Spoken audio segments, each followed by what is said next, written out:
Hello, we're back in Pakistan, and this time we're in the capital, Islamabad. Last time, 65 of you watched us go to Lahore, the historical city of Lahore. Very different place. Yeah. This is completely different. It's not historical. Hello, Assalamu alaikum. And everyone's very friendly here. Very charming people. No one's looking for any kind of money here, so don't think that you're going to be any kind of threat. But it's very different. It's really green and very, very muggy. Extremely suffocatingly muggy. I'm sweating in my trousers. It's disgusting. Look Yeah. at that. My knees are sweating. Whose knees sweat? But basically, we've just come out of the museum, and it's a national museum.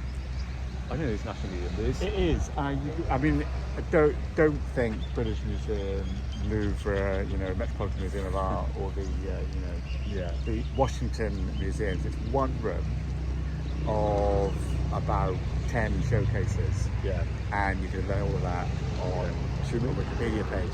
Anyway, it's really nice, and it's all part of the experience because it's otherworldly. This, I mean, it's not as you expect. You walk in the museum, you're the only people there. They turn on the air conditioning, and then they just stand next to you, watch you watching the stuff. And they don't want any money from you. They're just there to stop you from stealing stuff. Yeah. Because what you have in this country is an enormous population of underemployed people. So somebody is employed just to monitor you, and probably doesn't get paid more than about £1 or $1 a day to do that. Yeah. But that's their job, and they're grateful for it because so many people here have nothing. Yeah. What are your observations, Adam? Absolutely. I mean, I think some of you may be familiar with the term Assalamu alaikum. It's a term of greeting in Pakistan, and it's something that people don't. It's a term. People use it as an act of respect.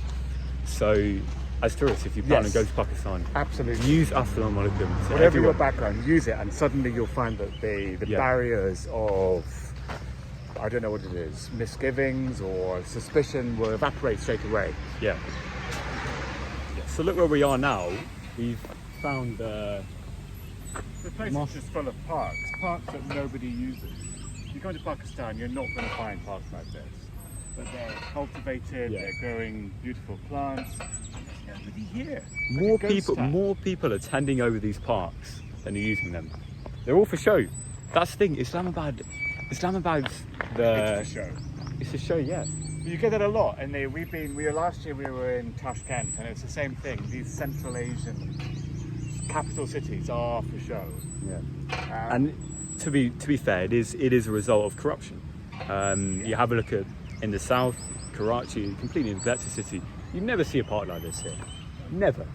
And then here we are in the middle of nowhere. No one's here, but we've got a nice, beautiful park. And I can guarantee this is the first time a 54-year-old British man has been swinging on this thing.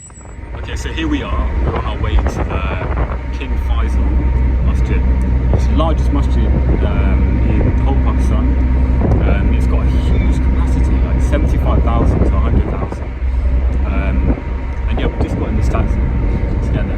And the story, and something I want to just say to all the tourists out there, we got in this taxi and the guy gave us, to him, what was an extortionate price. And I did it in my mind, and it's about a 10-minute taxi journey, and it'll cost me £2, $3 US. I thought, well, this is his dream come true.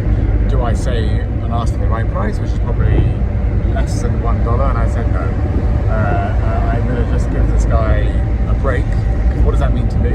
That's a soda or an ice cream in the West. So we are here to give this, be generous on the, we're calling it the Jeremy Clarkson Express, because Jeremy Clarkson is a famous British. No, everyone knows Jeremy Clarkson. Well, everyone knows. Anyway, he said, don't haggle with poor people when you're travelling. Because what does it mean to you? £1 means more. A tip to you there.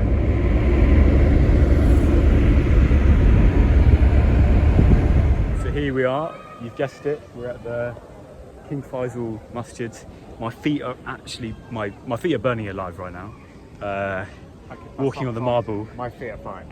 Dad, can you actually take the camera? I'm going to put my socks back on. Okay, yeah. It was Adam was doing this too. He was trying to meld in. Is that the right word? Unsuccessful. It's not the right word. So just to give a bit of history, so King Faisal of Saudi Arabia basically funded this. Not out of the goodness of his heart, I think we can say. Yeah. It wasn't because he's a lovely guy. Yeah, But yeah. I think it was because... It's political reasons. Pakistan and Saudi Arabia have had a long-standing political alliance with each other. My feet are still burning Based on despite the this. fact that, have a look around us, there's greenery. Think about Saudi Arabia, there's not much. Yeah, and this basically this costed $50 million. It's got capacity of I think 75,000 So it's one of the largest mosques in the world. inside, which is unbelievable. And yeah, we're going to see about filming inside. We can't guarantee. I'm not sure we can do that, but what is We'll very get a few unusual, pictures. look at this. This is the first time, greenery, lush. It's tropical. I don't ever associate Pakistan with humidity and tropic. It is like that here. Yeah. Very, very, it's like being in Singapore. So here we are outside the masjid. It's a shame it's And we met closed. some people. Anisur Rahman. What else is there around Anisur here? Rahman. What else Yes. to see? And all these other people who will be seeing. Yes. Torah Urdu. You are from, where are you from? England. I'm from England. What's your name? Arden. Mere naam Arden hai. Anisur Rahman. Yes. Anisur Rahman. Yes, yes. And the mosque is going to open in like 20 minutes. Yes. Oh yeah, St. Torres Man after. Yeah, because it's not open during prayer time, so we're just waiting 20 minutes and then we'll go inside. So like 2 days. Okay.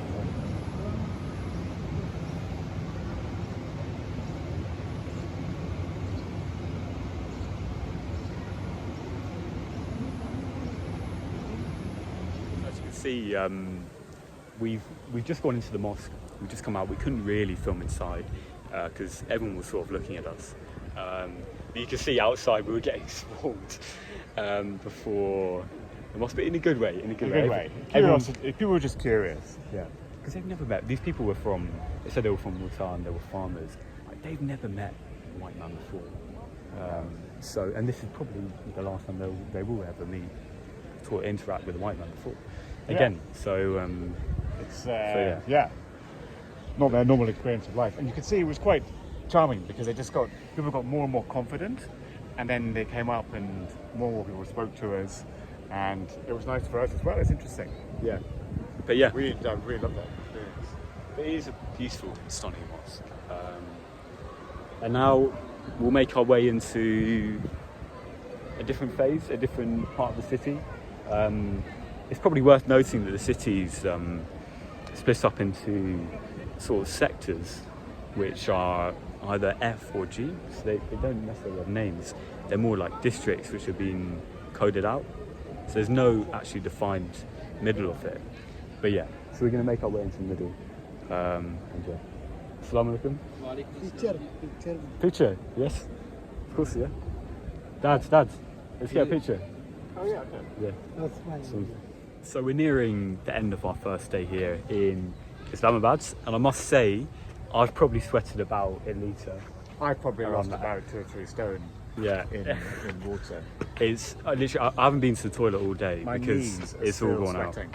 Yeah. Yeah. The backs of my, even more disgusting, the backs of my knees are sweating. Anyway, Anyway, sorry, back to actual. we've gone through all of that sacrifice to marvel at the beauties of Pakistan, and here we are, the national monument. I've got to say, it's in the middle of nowhere. Yeah. I wasn't expecting to find this here. Not really sure what this even is, to be Yeah. honest. But it's quite nice. Yeah, there's a museum behind us, which is charging around £2.50 for one person, which One foreigner, I imagine Yeah. the locals don't pay that. which you may not think is rip-off, but that is total for Pakistan. Total. That is just being mugged in the street. And it doesn't even specify what the museum is for. Rawalpindi here. But yeah, should we Yeah. before we check out the monument, it's down there. Have a look down here. But yeah, it's a bit of a misty day. Not misty, but Hazy, maybe. yeah, hazy. I think that's Rawalpindi over there. Or over there. Yeah. Or over there. I'm not terribly Yeah. sure. But basically, I've got no idea. Islamabad has a population of around 1 million, and Rawalpindi has a population of about 2 million. But Rawalpindi is basically one big slum. We haven't been there yet. We'll include that later.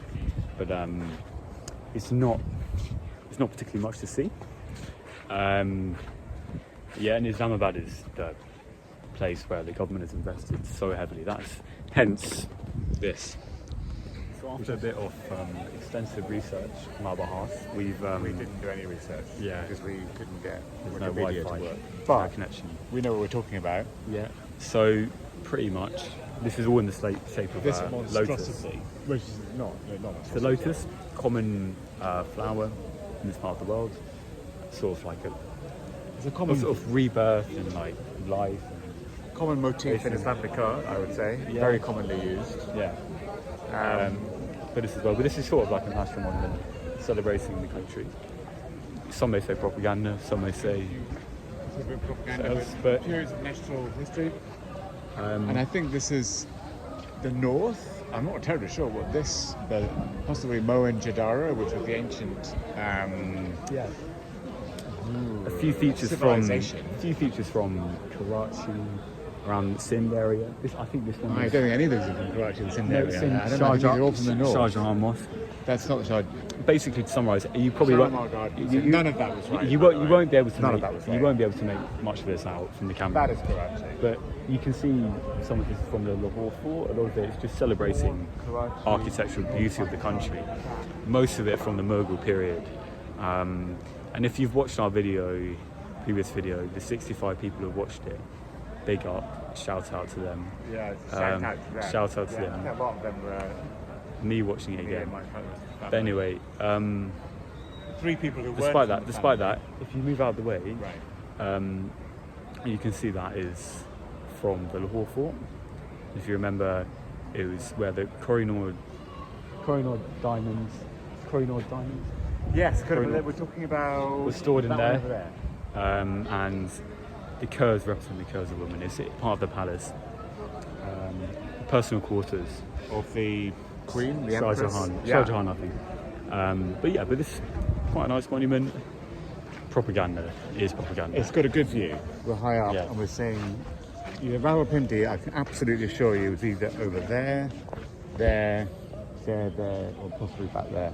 Yeah. 100% guarantee that. Yeah, thanks Yeah. for that. Thanks. We've just briefly stopped by the Parliament building. We're not going to spend too long here because we don't want anyone to raise any suspicion on us. Get arrested.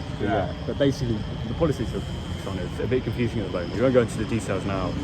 But it's quite, the Sharifs are in power at the moment. But do show them but yeah. everything else, because what is really weird, you go to Pakistan, which is a police station. I think that's a really good idea. Anyway, I thought that was where they got arrested. But anyway, look at these wide terraces and avenues. They are trying to show off to the world that they have something, and it's so different to what regular Pakistan is actually like. But it is mind-blowing to me that this is something that exists in this way. Everything's clean, there's no disorder, there's no begging, and that is not Pakistan. It's corruption. It's a result of corruption. Yeah. The people at the top. So much investment here, and then other places being so neglected. But yeah, all right, so here we are, our final point. Trip in Islamabad. And it's called Damreko, and it's a place that you can see a view of Islamabad. I don't know if you can see the mosque. But You can't quite see the I guess that's Rawalpindi maybe over there. It's But too we just hazy. had an incredible experience. I've got some photos we'll put in here. Yeah. But I mean, literally everybody, maybe 30, 40 young men came up and spoke to us and took pictures with us. Nice to meet you. And that's what happens everywhere you go. Yeah. In this country, you just stand for a second and you get, and everyone's just curious. And it's just friendly, and they invite you places. Yeah. It's really very nice. So don't be scared of coming to Pakistan. Everyone's so friendly. Very friendly. Yeah. But here we are. Like and subscribe, share, whatever. Do what you want with it. All Share the it- 3 share it. people that have watched Yeah, this that yeah. are members of our family or Big up. friends. Shout Yeah. out to them. Shout out. All, to them. all you 3 of you. Yeah, Right. exactly. We'll see you in the next one. Baluchistan. Zindabad!